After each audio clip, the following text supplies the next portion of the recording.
ప్రేమ దిగులుగా కూర్చుని ఉంటే నర్మదా వచ్చి, ఏంటి ప్రేమ ఎందుకలా ఉన్నావు అని అడుగుతుంది.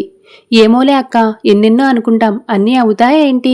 నా మొగుడు అని మల్లెపూలతో అభిషేకం చేస్తే ముక్కు మీద కొరికాడంటక్క.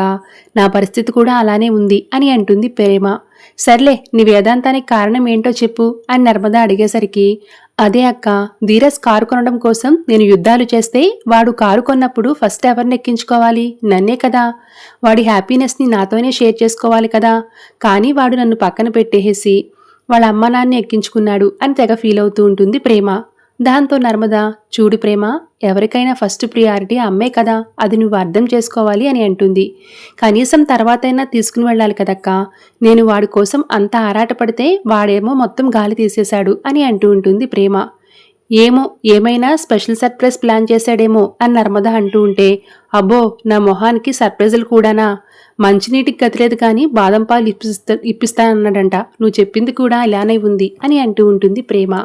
ఇంతలో ధీరజ్ వచ్చి, ఒసే దెయ్యం, నువ్విక్కడున్నావా? నీకోసం ఇల్లు మొత్తం వెతుకుతున్నాను, నీ అందమైన చేతులతో అందమైన కాఫీ అందించు అని అంటాడు ధీరజ్. ప్రేమకి మరింత కాలిపోతూ ఉంటుంది.